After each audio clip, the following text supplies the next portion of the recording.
This is API 535, and in our first presentation I talked about what API 535 is, how it started, and it is meant for buying burners, specifying burners for fired heaters.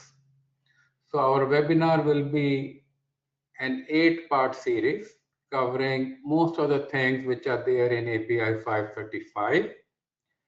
And let's get started. This is an extension of our part 1 because burners is a very unique topic and close to my heart, And burner, for all practical purposes, is the heart of the fired heater. We have been working on burners for almost 40, 50 years now. But before I start, I want to give you a little bit introduction about our company, Furnace Improvements. We started in 1996. We will be completing 30 years next year in March of 2026. We have our main office now in Noida, India, which we started it in 2005, and all the engineering work is done over there. We have a very different approach, and I call it a contrarian approach. We have always challenged the conventional wisdom, and as a result of those challenges, we came up with 3 patents: split flow technology, inclined firing technology, and efficiency improvement damper. You can, if you need more details about our patents, please contact me or Siddharth at any time, and we'll be happy to provide these details about presentations about these technologies. And our working model is a direct work with the end users. We try to establish a doctor-patient relationship. We provide unique value-added solutions. That's our approach, that if you come to us, we will look at your heater, we will look at your burners, and we'll try to provide you with the full solution. We have a few advantages because we are over 2 different continents with a time difference of 12 hours. So we are practically working around the clock. We are a process-focused company, so we do very high-quality technical work. And our approach is do it once, do it right. We can execute projects very fast. And our offer is give us your worst heater and we will make it the best heater in your refinery.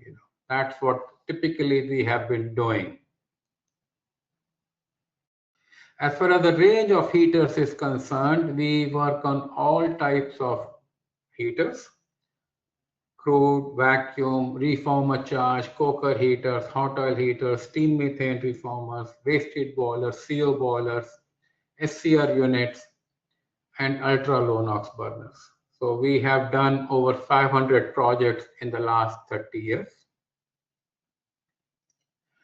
This is the list of our clients, and most of the work what we get is through word of mouth. We are a very small company. We don't have money to print glossy brochures and conduct high level presentations. Most of the work which we get is through word of mouth by references.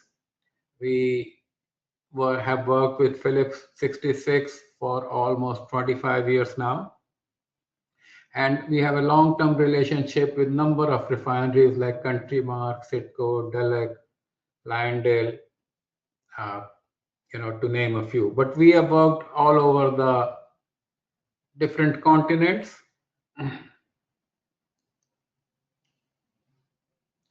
One thing what we have developed recently is a fire heater operator training. We have found that operators lack training, and as they lack training, it could lead to inefficient operation. It could also lead to unsafe operation during startup. So what we have done is developed this 3-hour course for operators. It's only priced at $95, will be paid back anytime in no time. It will get paid back in no time. So please encourage your operators. Please encourage. They can do it online. It is an interactive course, and we have put all our experience, my 50 years of experience, in this training course.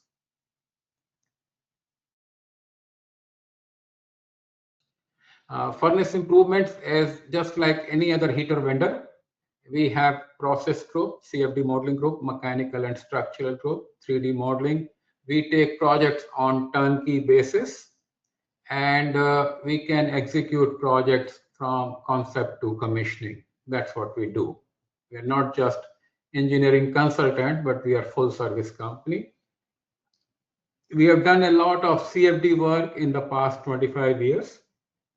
CFD is computational fluid dynamics, and we have solved a number of combustion air problems, airflow distribution problems, in the fire heaters. This is a little bit detailed view of our split flow technology. I want to talk about inclined firing technology because inclined firing technology is using burners. We install burners at about 3 to 5 degrees angle away from the tubes. And what we have seen is it has led to almost 100-degree to 150 degrees Fahrenheit reduction in the tube metal temperatures. We have done it in about 12 heaters. Okay, before we jump into the burner content, let's do a quick poll so we can learn a little bit more about you. So I'm going to start it.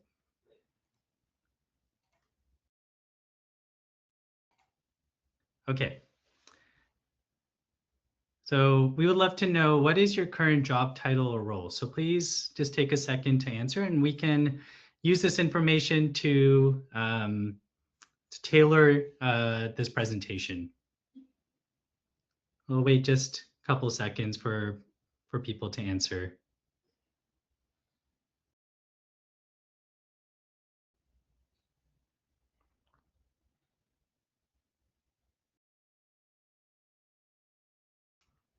All right, maybe a few more seconds. All right, I see that a large portion of this group is either a process engineer or reliability engineer, which I guess we expect, a project manager, and then a few people who are in other roles. I'll share. Okay, so those are the results I think people can see. All right. Well, thank you. I'm going to pass it back, and maybe we'll do another question in a few minutes. Thank you, Siddharth. All right, so we'll talk about this webinar series. And as I said, we have divided it into 8 sections. Today, we are talking about burner fundamentals. I tried covering burner fundamentals in my first webinar, but we ran out of time. So that's why this second session is being focused on burner fundamentals. Then we will go over burner components, burner firing, low NOx burners, burner testing, burner troubleshooting. So we'll go through the whole series of webinars. So what we covered in part 1 was API 535 overview. If you have not read API 535, I suggest it's a very good document. It is currently in 4th edition now. So please get a copy of API 535 and read it. I mean, it will really, really help you. We covered fire heater fundamentals, introduction, combustion basics, and burner flame characteristics. So today we will be covering a few more things. We will be covering about burner heat release, burner layouts, firing configurations, burner classification based on number of things, and burner noise. So this is a very preliminary coverage today, and then in the future webinars we will cover a lot more things. So for the first thing, we are talking about a heat release per burner. It's a very important parameter. If you have large heat release, you will have large flames. Small burner means small flames. So API says, based on the number of burners, you should be specifying the design heat release either at 120% if you have got 5 or less burners, 115% with 6 or 7 burners, or 110% with 8 or more burners. Generally, for liquid fuel fired heaters, a maximum heat release greater than 15, you normally want to use 3 burners. And that is because liquid fuel fired burners or oil fired burners, you want to have a spare, because if the guns get plugged or choked, you still want to run your heater. So these are some definitions now. This is design heat release, is percentage margin into normal heat release. Normal heat release is duty of the burner divided by the efficiency. Minimum heat release is specified as based on the turn down, how much low the burner can be expected to fire using a stable combustion. And turn down ratio is 3:1 typically for oil and 5:1 typically for gas.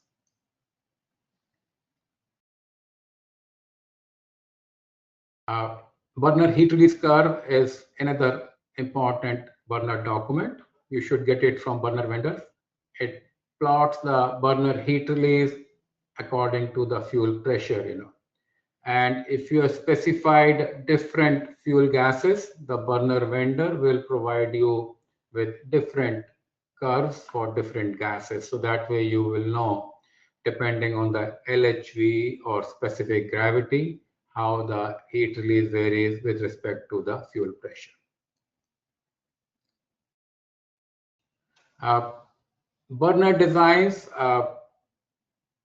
very important topic. I mean, I can spend 4 hours on burner design only, but today we will be talking about variety of fuels, variety of oxidizers, combustion chamber geometries or radiant section geometries, environmental regulations, and thermal heat input. And there are a number of things which go into burner designs. Heat transfer, noise are also critical factors in burner design.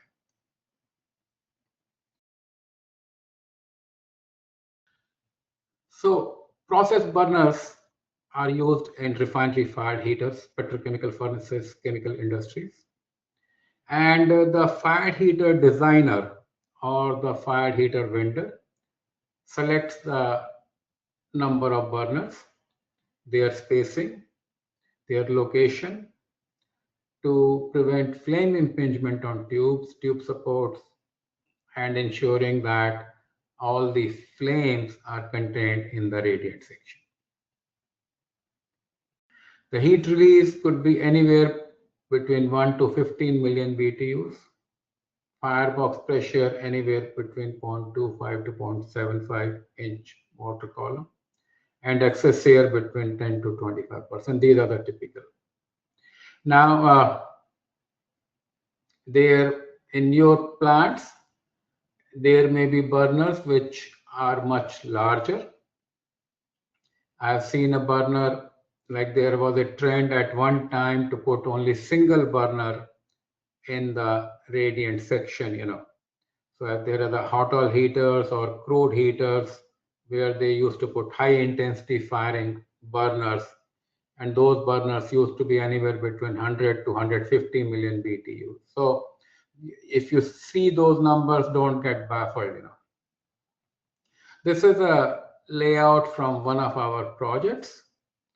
And here you can see ultra low NOx burners, I believe 12 ultra low NOx burners in a vertical cylindrical heater. Above is the real picture. Then we have a 3D model. This is a cabin heater, a job we did of putting ultra low NOx burners in a crude heater. So burner firing classifications, we can have depending on where the burner is being installed. The first one is a cabin heater, single fired. The second slide over here is the double fired furnace. And you can see this is a single fired, this is a double fired. So two different configurations, very common. Yeah. All right, we're going to take a quick break. We'll do one more poll question, and then we'll jump back into the content. Okay. As we talk about heaters and burners, we're interested to know, what is your biggest challenge with fired heaters or burners today? We'll give people a few seconds to respond if this is applicable.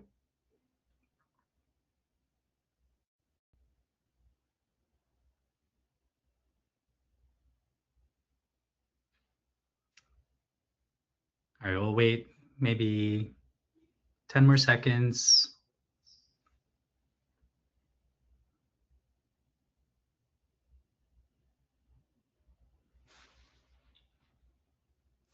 All right, last chance.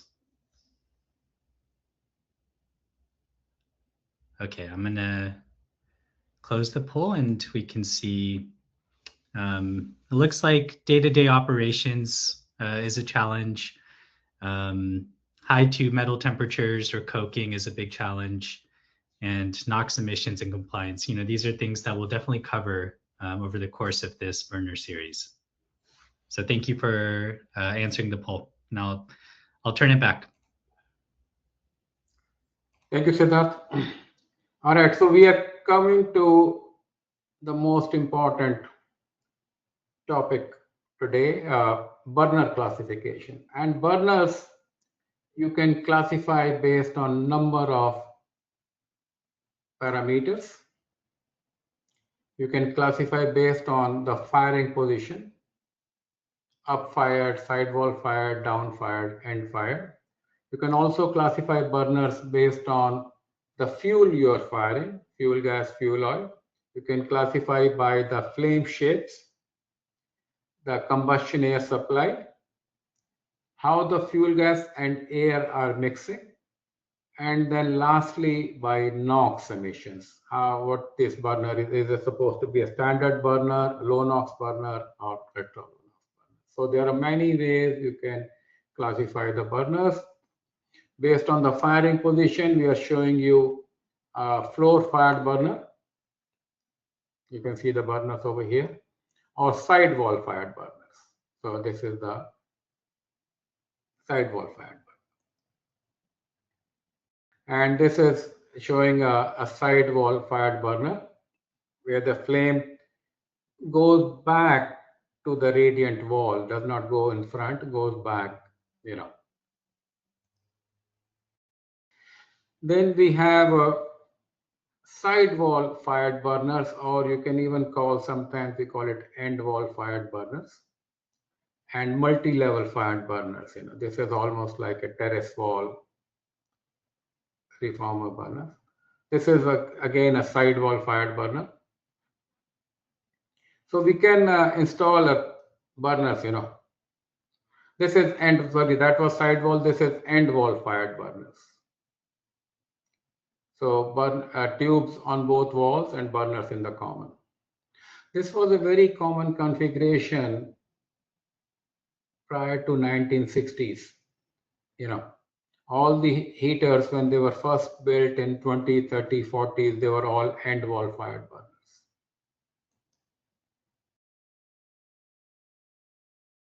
This is a terrace wall reformer from Foster Wheeler, and this is showing the burner levels at 2.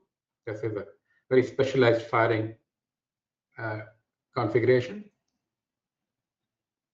Then we have down-fired burners. You can see the down-fired burners. This is a very common configuration in large steam methane reforming furnaces. You can see the picture over here.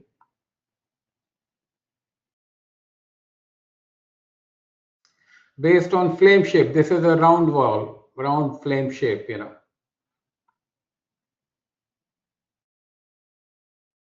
This is the flat burners, flat flame shape.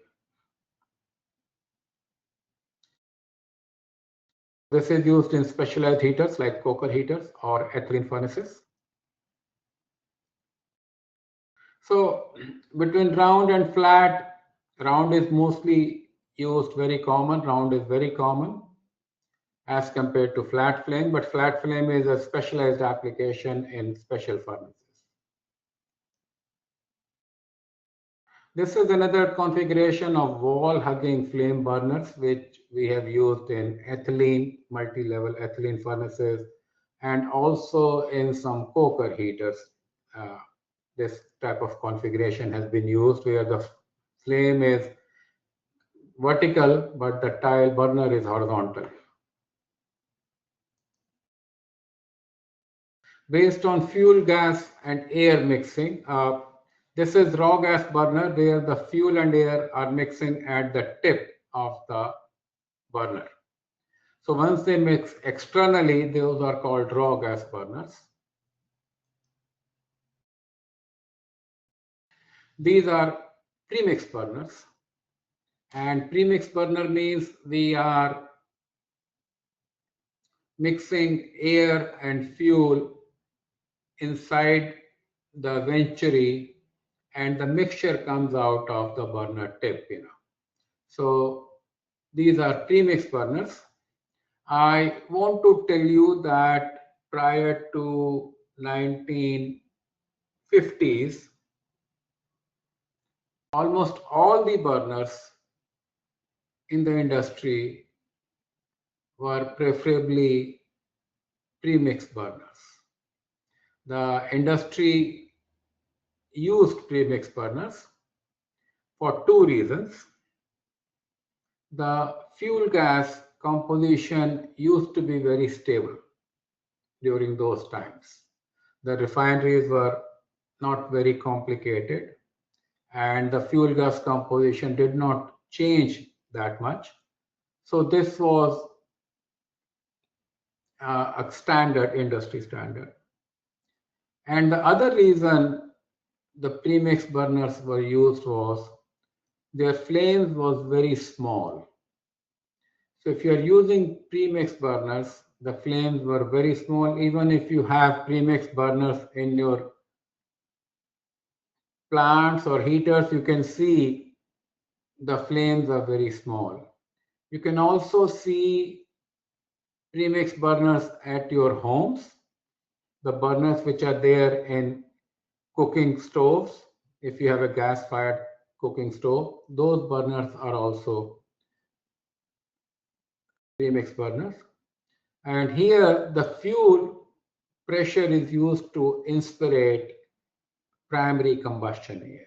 That is the principle of these burners. And then we have the secondary air. You can see the primary air and the secondary air.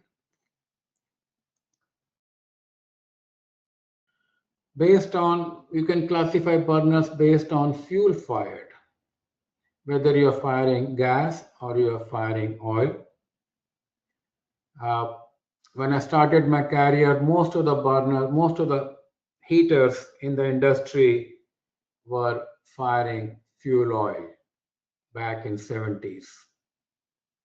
And today, most of the burners are gas fired. And the reason for that is pollution. Oil fired burners produce a lot more pollution than as compared to gas fired burners.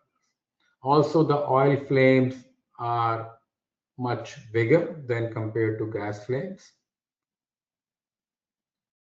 And you have more chances of flame impingement if you have an oil burner.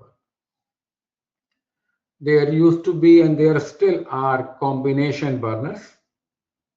And if you see, this is a combination burner, which has an oil gun over here and a fuel gas manifold on the outside.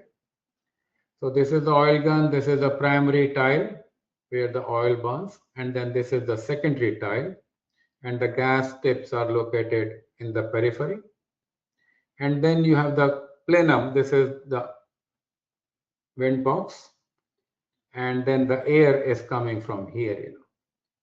So this is a combination burner, and generally the combination burners, you can burn oil and gas in different proportions, uh, anywhere between 50-50, 75-25 proportions. Okay, so we have Okay. one more poll. Yeah, this will be the final poll question, and this one's very important. So this is your chance to help share what you would like to get out of this burner series, so we can design the content and tailor the discussion to your objective, to what you would like. So please take a second and answer this. There's several more webinars part of this series, but we would love to know what brought you here and what you would like to get out of this webinar series.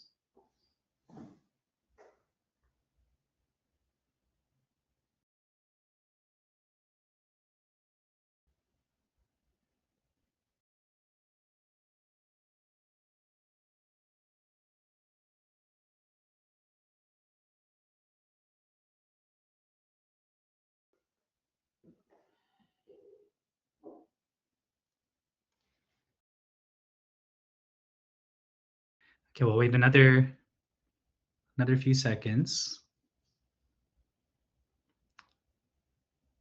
Okay, last chance to answer. Okay, I'm gonna close the poll, and you can see. I think this seems right. We'll hopefully get to everything on this list, but people would like to see, real world examples and case studies. So we'll tailor the content in the future to incorporate that. So thank you for answering, and then that's the last poll question. Thank you, Siddharth. So let's move on to draft. And draft is a very important parameter when it comes to burners, because draft provides energy in the burners. To get you a little bit better perspective, fired heaters are, I think, the only fired equipment in the refinery or in your petrochemical plant where the inside pressure is negative.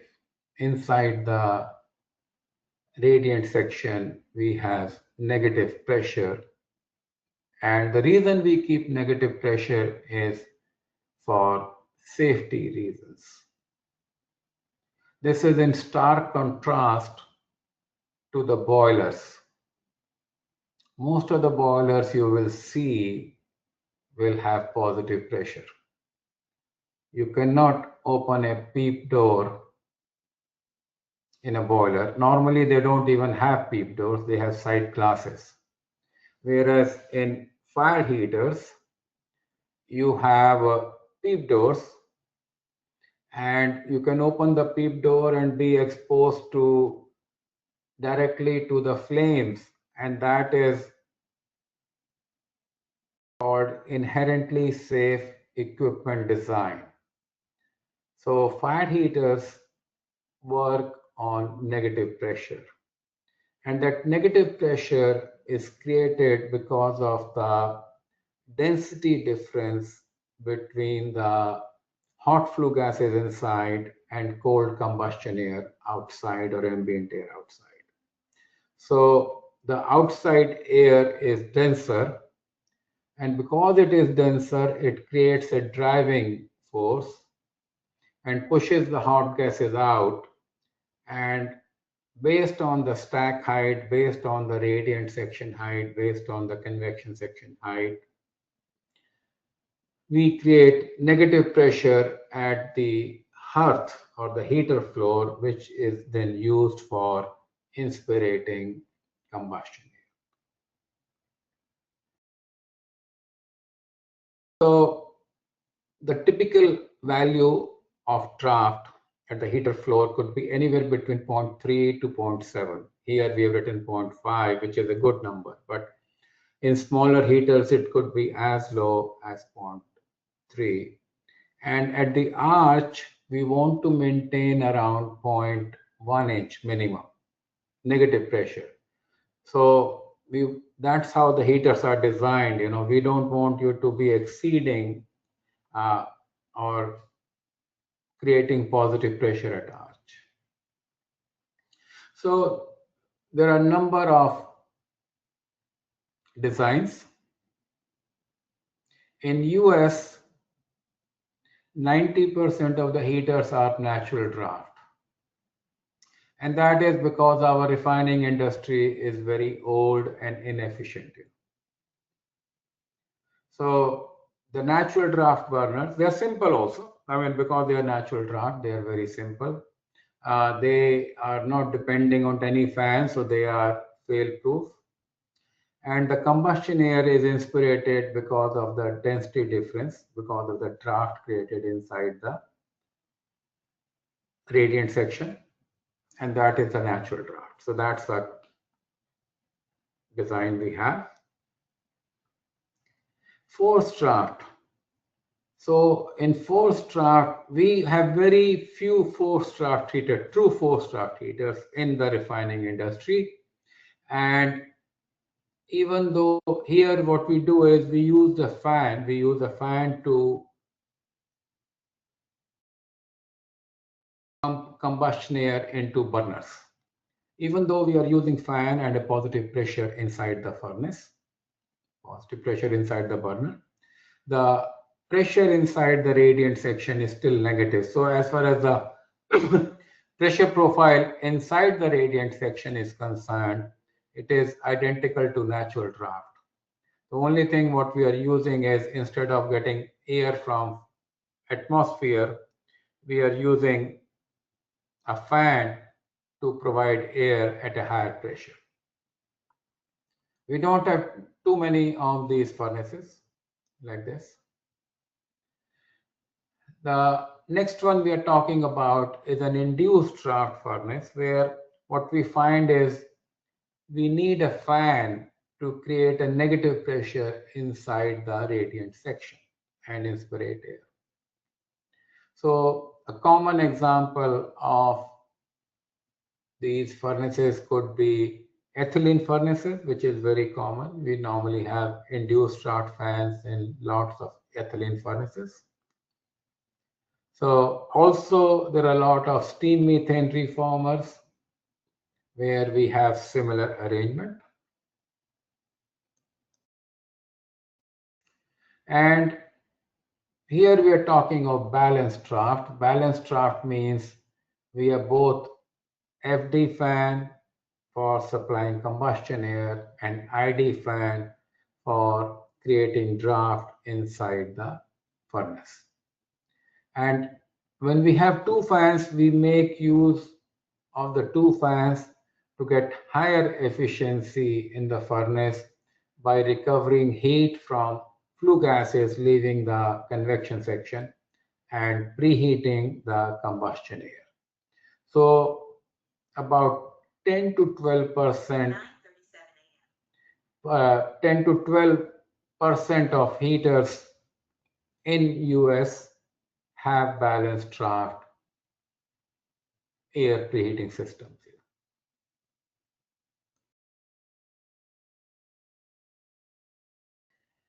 So 1970s or maybe 1960s, we discovered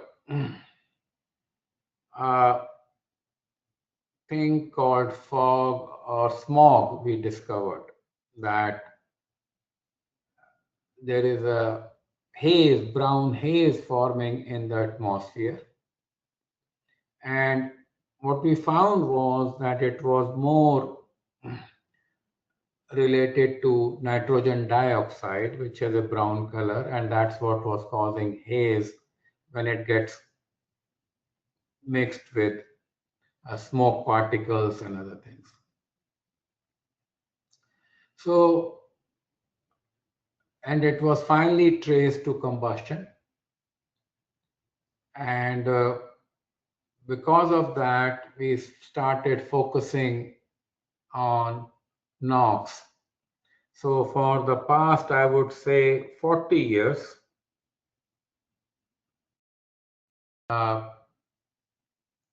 our industry has been focused on NOx. And as a result of this, almost all the burners in the US refining industry have been changed with low NOx burners, except maybe few which got grandfathered in. So we want to talk about how NOx is formed. NOx is formed using three mechanisms. The first one is if fuel has NOx, fuel has nitrogen, that nitrogen combines with oxygen to form fuel NOx. Mostly happens if you have ammonia in the fuel, or if you are burning liquid fuel having nitrogen compounds. That's where the NOx is formed. And then we have the thermal NOx, which is formed during the high temperature of combustion. And the third one is prompt NOx, which is formed during the initial combustion reaction and is not explained by fuel NOx and thermal NOx. We call that a prompt NOx. So these are the three mechanisms we were talking about. Nitrogen oxide because to chemical bonding of nitrogen, thermal NOx because of high temperature, and prompt NOx because of early stages of combustion process.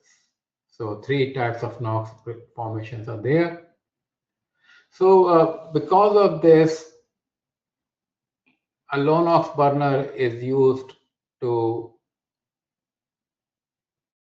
reduce the NOx emissions. And we will cover these low NOx burners in much greater detail. We will have a full 1 hour webinar to cover that.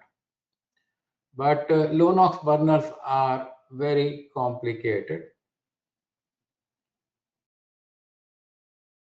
And they are almost like a lot more, you need to take care of them, to get the right performance. This is one such cross section of ultra low NOx burner, which I'm showing over here. So the first generation of low NOx burners were air staging burners, where the air got divided into three parts: primary air, secondary air, and tertiary air. And the fuel is going through into the center, and then the air is being divided into two parts. So we would have two zones: primary combustion zone and secondary combustion zone. So in the primary combustion zone, we will have all the fuel and very less air. So it would be a fuel-rich zone, and because of the fuel-rich zone, NOx formation will be less. And then we have the secondary combustion zone, where the secondary air mixes, and because of the secondary combustion, the temperature is lower, and again we reduce the NOx.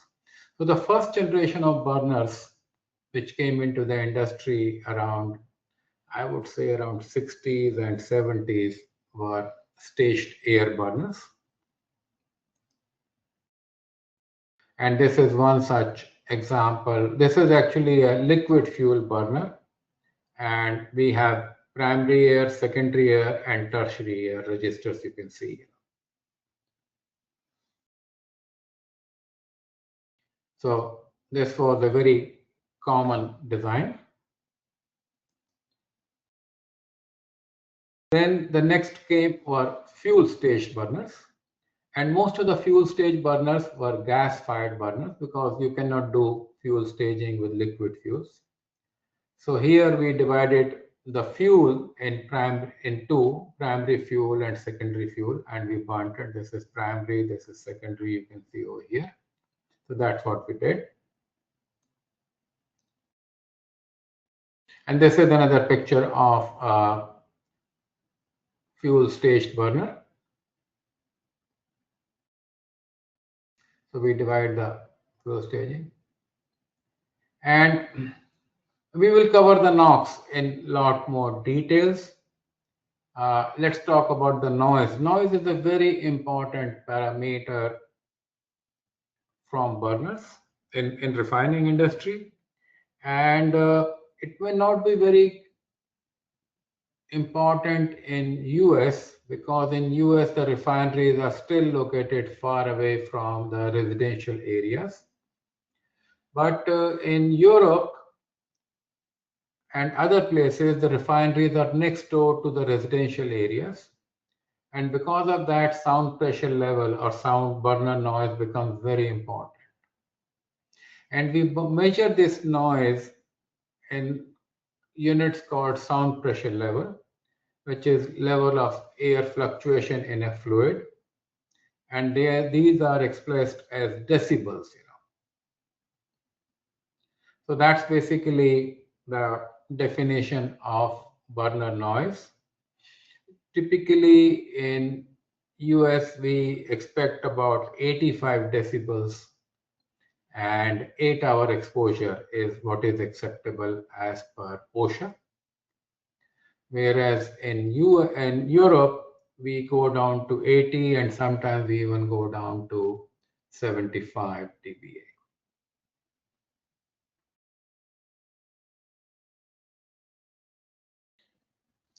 So let me summarize and then we will take questions.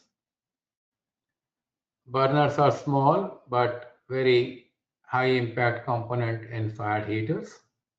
API 535, as I said, is a very good document. You should buy it and read it if you want, if you are in the if you want to buy new burners or if you want to specify new burners. Burners are critical to efficiency, safety, and emission control. There are many varieties of burners based on firing position, flame shape, air supply, and NOx emissions. And we have low NOx and ultra low NOx designs, and even more actually. We are almost down to 5 ppm, 6 ppm now. And the noise also becomes an important thing. So if you have any issues related to your heaters or your burners, contact us and we will help you provide the most effective and best solution for your fire heaters and burners.